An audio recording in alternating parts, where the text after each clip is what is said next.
Bestan police station ખાતે નોંધાયેલ હત્યાના ગંભીર ગુનામાં ગણતરીના કલાકોમાં આરોપી તથા કાયદાના સંઘર્ષમાં આવેલ 4 બાળ કિશોરોને પકડી પાડવામાં બેસ્તાન પોલીસે નોંધપાત્ર કામગીરી કરી છે. ગત તારીખ 2 જાન્યુઆરી 2026ના રોજ ફરિયાદી અજમેરી ખાતુન રહેવાસી તિરુપતિનગર ઊન બેસ્તાન દ્વારા બેસ્તાન પોલીસ સ્ટેશન ખાતે ફરિયાદ નોંધવામાં આવી. ફરિયાદ મુજબ સોએબ રઈશખાન પઠાણ તથા કાયદાના સંઘર્ષમાં આવેલ 4 બાળ કિશોરે એકત્રિત થઈને ફરિયાદી અને તેમના પરિવારજનો ઉપર ગધડા પાટુ વડે હુમલો કર્યો હતો. આ હુમલામાં ફરિયાદીના દિયર મોહમ્મદ ઝફર હુસેન અંસારીને ચપ્પુ વડે ગંભીર ઇજાઓ પહોંચાડવામાં આવી, જેના કારણે તેમનું દુઃખદ અવસાન થયું. આ બનાવના પગલે બેસ્તાન પોલીસ સ્ટેશન ખાતે ભારતીય ન્યાય સંહિતા 2023ની વિવિધ ગંભીર કલમો હેઠળ ગુનો નોંધવામાં આવ્યા.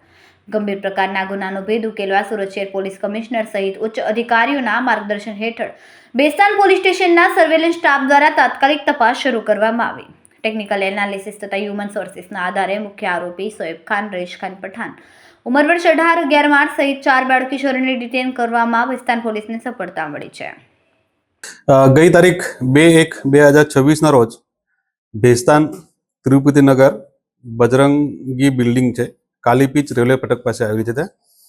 ત્યાં ગઈકાલે સાંજે 5 વાગ્યાના સુમારે આરોપી જે એક સોએબ રઈશખાન પઠાણ, જેની ઉંમર છે 18 વર્ષ 11 માસ, તથા અન્ય 4 કાયદાના સંઘર્ષમાં આવેલા કિશોરો ફરિયાદીના ધાબા ઉપર પતંગ ચગાવવા અને રમવા માટે ગયેલા હતા.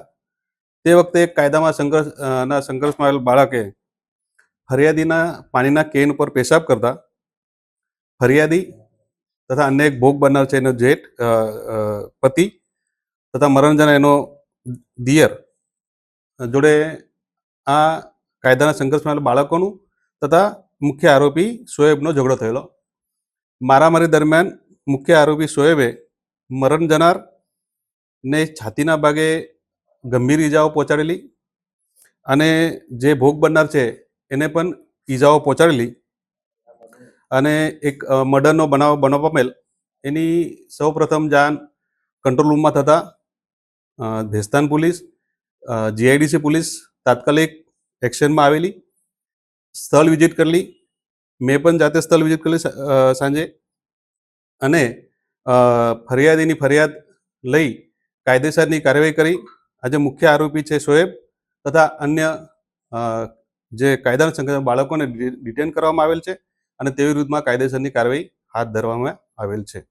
કેમેરામેન હર્ષદ પાટીલ સાથે સુનિલ પાટીલ, સમય મીડિયા ન્યૂઝ, સુરત.